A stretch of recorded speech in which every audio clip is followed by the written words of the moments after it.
আসসালামু আলাইকুম ওয়ারাহমাতুল্লাহ। ইসলামী দৃষ্টিকোণ থেকে অনেক আলামত বা লক্ষণ রয়েছে যা বোঝাতে পারে যে আল্লাহ কোনো ব্যক্তিকে ভালোবাসেন বা তাকে নিজের নৈকট্যে টানতে চান। হ্যাঁ প্রিয় দর্শক, আপনার মধ্যে যদি এই 7টি লক্ষণ বিদ্যমান থাকে তাহলে আপনি বুঝতে পারবেন আল্লাহ আপনাকে নিজের দিকে টানতে চান।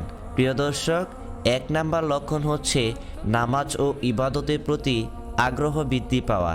আপনি যদি দেখেন যে ধীরে ধীরে আপনার নামাজের প্রতি মনোযোগ বাড়ছে, কোরআন পড়তে ইচ্ছে করছে, তাহলে বুঝতে পারবেন যে আল্লাহ আপনাকে তার দিকে ডাকছেন। 2 নাম্বার লক্ষণ হচ্ছে পাপ থেকে দূরে থাকার অনুভূতি জাগ্রত হওয়া। হঠাৎ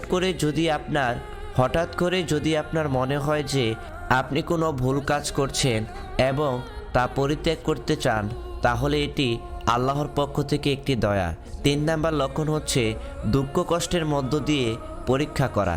অনেক সময় আল্লাহ তার প্রিয় বান্দাদের বিভিন্ন কঠিন পরীক্ষার মধ্য দিয়ে নিয়ে যান, যাতে তারা তার দিকে ফিরে আসে এবং তাদের ঈমান আরও মজবুত হয়।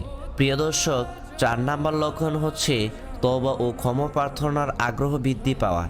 আপনি যদি অনুতপ্ত অনুভব করেন এবং আল্লাহর কাছে ক্ষমা চাইতে চান, তবে এটি একটি স্পষ্ট লক্ষণ যে আল্লাহ আপনাকে ক্ষমা করতে চান এবং আপনাকে তার নৈকট্যে নিতে চান।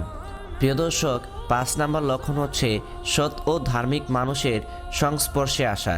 যদি আপনি লক্ষ্য করেন যে আপনার আশেপাশে ভালো ধার্মিক মানুষের সংখ্যা বৃদ্ধি পাচ্ছে এবং তারা আপনাকে সৎ পথে উৎসাহিত করছে, তাহলে এটি আল্লাহর বিশেষ অনুগ্রহ।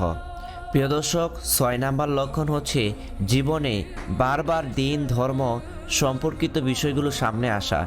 আপনি যদি দেখেন যে হঠাৎ করে বিভিন্ন স্থানে ইসলামের বার্তা, কোরআনের আয়াত বা হাদিস আপনার সামনে আসছে, তাহলে এটি হতে পারে আল্লাহর পক্ষ থেকে আপনার জন্য একটি বিশেষ বার্তা। প্রিয় দর্শক, 7 নাম্বার লক্ষণ হচ্ছে আন্তরিক শান্তি ও ধৈর্য বৃদ্ধি পাওয়া। আল্লাহ যদি আপনাকে নিজের দিকে নিতে চান, তাহলে তিনি আপনার অন্তরে এক ধরনের প্রশান্তি ও ধৈর্যের অনুভূতি দেন, যা আপনাকে ইবাদতের প্রতি আরও মনোযোগী করে তোলে। প্রিয় দর্শক, এই লক্ষণগুলো যদি আপনার জীবনে দেখা যায়, তাহলে ধরে নেওয়া যায় যে আল্লাহ আপনাকে ভালোবাসেন এবং আপনাকে তার নৈকট্যে ডাকছেন। তাই আপনার উচিত আল্লাহর প্রতি আরও একনিষ্ঠ হওয়া, নিয়মিত ইবাদত করা এবং গুনাহ থেকে বিরত থাকার চেষ্টা করা। আল্লাহ আমাদের সবাইকে তার প্রিয় বান্দার অন্তর্ভুক্ত করুন। সকলেই বলেন আমিন।